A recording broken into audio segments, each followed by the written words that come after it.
네, 안녕하세요. 대가령바람입니다.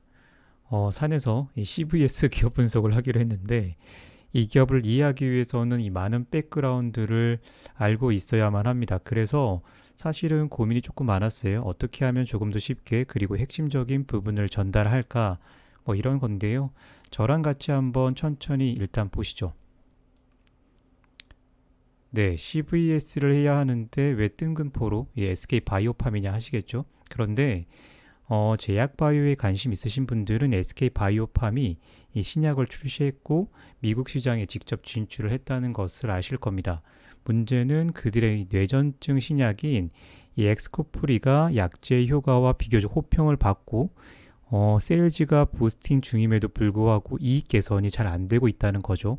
물론 이 직접 진출에 따른 비용과 연구개발에 많은 돈이 쓰여지고 있기 때문이기도 합니다. 하지만 그렇다고 하더라도 이 수년간 이렇게 지속적으로 주가가 하락한다는 것은 분명히 이 상장 시에는 기업 가치가 과대평가된 것일 수도 있고, 그 과대평가의 원인 중 하나로 저는 이 미국 의료 시장의 이해 부족이라고 생각을 합니다. 오늘 제 영상을 보시는 분들은 앞으로는 이런 실수를 잘 안 하게 되리라 생각을 하고요. 제가 이 제약바이오 유튜브를 하는 목적이기도 합니다. 엑스코프리의 경우 회사에서도 설명을 잘했지만 이 처방주의는 지속적으로 이렇게 우상향 하고 있고, 이 경쟁 약제들의 출시 당시와 비교해 보더라도 이 빠르게 처방 건수를 이렇게 올리고 있습니다. 그렇지만 이 처방량도 물론 중요하지만 정말 중요한 건 이 매출액이 충분히 손익분기점을 넘어서는 수준까지 왜 빠르게 가지 못하는지, 그리고 그러기 위해서는 역설적으로 더 많은 비용 지출이 필요하다는 것을 이해하셔야만 합니다. 이베스트 증권에서 나온 보고서를 보면 저는 굉장히 의아합니다만, 이베스트에서는 2023년 이 대면 마케팅이 살아나고 분기 흑자가 전환되고 그러면 연구개발 증가 이상의 시너지가 날 것이다 라고 했는데, 정말 그럴까요? 미국에서 SK가 제가 항상 이야기하는 유통과 물류를 장악한 빅팜을 뒤로 하고 약힘 하나 믿고 직판 중인데, 직판에 들어가는 비용이 이제는 매년 고정적으로 발생하고, 그렇기 때문에 이 고정비를 상회하는 매출만 발생하면 이익이 된다는 논리인데, 과연 그럴까요? 마지막으로 대면 마케팅을 더 강화한다고 해서 SK에서 이야기했는데요. 그러면 비용은 통제하겠다고 이야기하고 대면 마케팅은 또 강조하겠다고 했는데, 이게 말이 앞뒤가 안 맞죠. 그런데 미국 제약바이오 시장에서 이런 이야기 자체가 이미 넌센스입니다. 왜냐하면 제가 누누이 이야기 드리지만 미국 제약바이오 시장에서 이 처방량과 이 매출액이 증가하는 곧 돈이라고 말씀을 드렸잖아요. 미국 제약바이오 시장 관련 영상은 이미 한참 전에 제가 한번 올렸으니까 못 보신 분들은 보시고 오세요. 역시나 그 중심에는 이 PBM사들이 있고, 이 친구들이 움직이지 않으면 사실상 미국에서 약제의 상업적 성공은 이 물 건너 간 것이나 다름이 없습니다. 미국 제약바이오 대기업 CEO들이 의회에 불려가서도 이 곤혹스럽게 PBM을 언급하는 건 분명 이유가 있겠죠. 자, 그러면 슬슬 이 CVS로 들어가 보도록 하겠습니다. CVS의 2022년 비즈니스 결과를 보면, CVS는 2022년 3,220억 달러 이상의 매출을 냈으니까 이 우리나라 삼성전자보다 훨씬 더 큰 이 매출 규모를 가지고 있죠.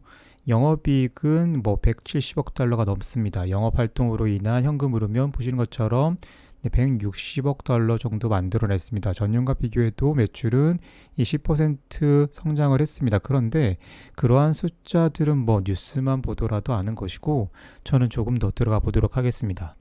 이 CVS의 사업 포트폴리오를 알기 쉽게 간단히 보면, 이 CVS는 개인 건강보험이나 사업자의 건강보험, 그리고 공공건강보험 등의 사업을 하는 보험사업, 그리고 제약회사와 보험회사 중간에서 이 환자들의 약품 처방 관련 업무를 담당하는 이 PBM사가 또 있고요. 그리고 이 미국 전역에서 약국과 이 복합 리테일 스토어를 하는 이 사업 세 가지를 가지고 있는 이 복합기업입니다. 고로 CVS는 미국에서 의료기기를 제외하고 거의 모든 일을 하고 있는 종합 헬스케어 기업이라고 보시면 됩니다. 메디컬 센터 또한 이 100곳이 넘게 있고요. 1차 진료기관을 포함하면 4만 명이 넘는 의사들이 또 봉직하고 있는 근무처이기도 합니다. 정말 헬스케어의 끝판왕 중 하나죠. 자, 그러면 이 CVS의 강점을 알아보기 위해서 오랜만에 이 차트를 한번 보도록 하겠습니다. 자, 이제부터 우리가 이 환자라고 가정을 한번 해볼게요. 그러면 병원에서 진료를 보고요. 만약 약이 필요해서 약제를 의사로부터 처방을 받았다면 이 환자는 세 곳과의 접점이 필요합니다. 첫 번째가 여기 이 보험회사고요. 그리고 이 PBM사, 마지막으로 이 약국이겠죠.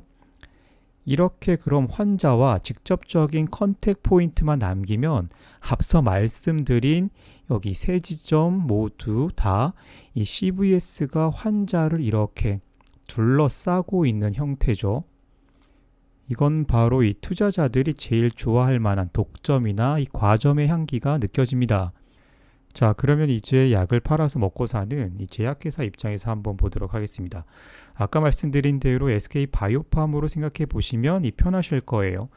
제약회사 입장에서는 이 보시는 것처럼 이 제약회사가 직접적으로 이 환자와 이 컨택 포인트가 없습니다. 그렇기 때문에 뭐 미국에서는 전문의약품 광고가 합법이니까 뭐 광고 정도일 거예요.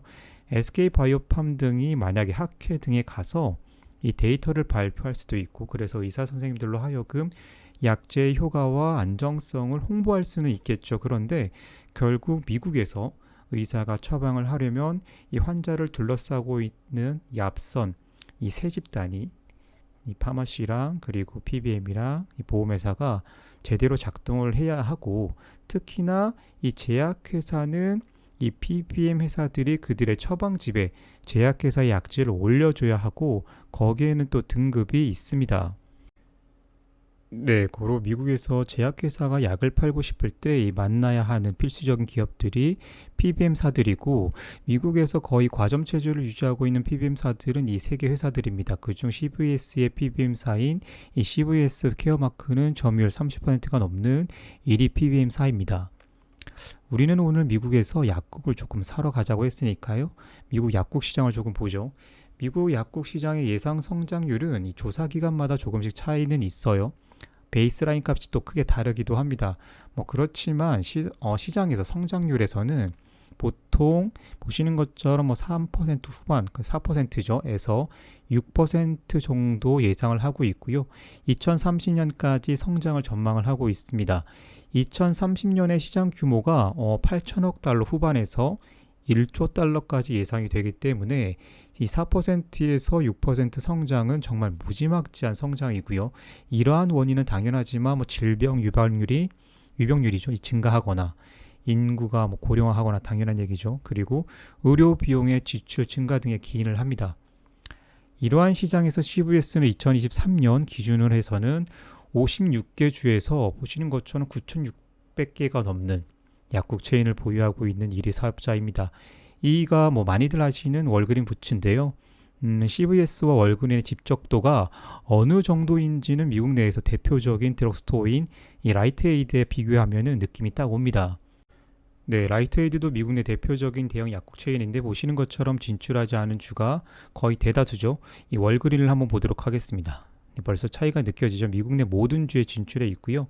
CVS 한번 보면 CVS도 미국 내 모든 주에 진출해 있을 만큼 엄청난 인프라가 깔려있는 미국 약국 체인입니다. 그런데 문제는 온라인이 덜 발달한 과거에는 이 약국 체인 수가 뭐 매출 증대의 절대적인 인디케이터였지만, 최근에는 처방받은 약을 문항까지 뭐 배송받는 도어스텝 오더가 일상화되고 있고, 아마도 그 아마존도 이 필팩도 그런 서비스를 하고 있는 거죠. 그런데 이런 도어스텝 오더는 대부분의 약국 체인도 하고 있습니다. 그렇지만 뭐 IT 기업이나 유통기업들이 파일을 야금야금 가져가고 있기 때문에 약국 체인은 무엇인가 새로운 돌파구가 필요하겠죠. CVS는 그래서 이 약국 체인을 이제 지속적으로 줄이기 시작을 하면서 비즈니스 모델을 업그레이드하는 그런 전략을 취합니다. 그게 뭘까 했을 때 최근 CVS는 하나로 25조 원가량 투자하면서 두 개의 기업을 인수를 했습니다. 하나는 환자들의 일자 케어를 담당하는 의료 서비스 회사인 오크헬스와 이 온라인 및 재택 의료 시스템 회사인 시그니파이 헬스 인수가 그것인데요.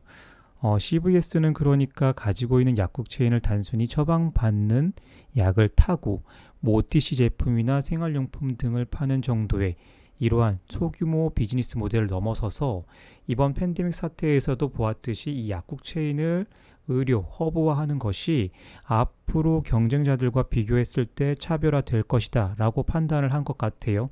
약국 체인을 1차 의료 서비스에 성공한 기업들을 인수를 해서 그 DNA를 접목시키려고 하는 거죠. 결국 CVS가 노리는 건 우리가 애플 생태계라고 부르는 것처럼 한번 이 시스템 안으로 들어온 환자들은 다른 곳으로 못 가게 하는 강력한 락인 효과 전략을 펼치겠다는 겁니다. 그래서 2025년까지 현재 이 $8 수준의 주당 순이익을 $10대 이상으로 끌어올리겠다는 것인데, 이게 가능한 일이고 현재 밸류와 앞으로의 밸류 그리고 이 주가를 비교했을 때 어떨까 하는 밸류에이션 판단만 하면 됩니다. 물론 이게 어렵죠.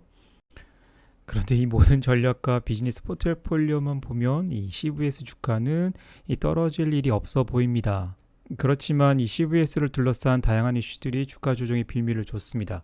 첫 번째는 미국에서 사회 문제화되고 있는, 벌써 문제가 크게 됐죠, 오피오이드 남용 관련된 이슈인데, 이 CVS는 빅베스로 이 벌금 및 합의금을 한 번에 이 재무제표에 반영을 했습니다. 와, 이게 거의 보시는 것처럼 $60억 달러에 달하는 어마어마한 금액인데요. 이걸 분할 인식하지 않고 그렇게 해도 되는데 이 한 번에 반영한 건 이 경영진의 의지가 반영된 것으로밖에는 안 보입니다. 어찌되었던 이거 깡 하나는 인정해줘야 될 것 같아요. 두 번째는 이 모든 보험사의 이슈였던 이 메디케어 어드밴스에 대한 보험사 지급 요율 인하 이슈가 있었습니다.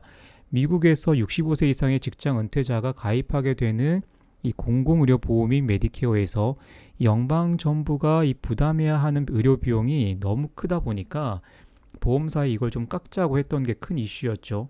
이 대부분의 보험사들이 메디케어 관련된 매출이 이 30%가 넘는 상황에서 이 몇 퍼센트만 요율을 깎아도 이 이익에는 타격이 큰데, 이 이슈가 작년부터 보험사들을 흔들어댔습니다. 그런데 결국 이번 달 발표된 이 합의안에 따르면 2.3%에서 이 대폭 후퇴해서 1.1%로 인하하기로 결정이 되었습니다. 그럼 일단 이 두 가지 이슈는 해결이 됐죠.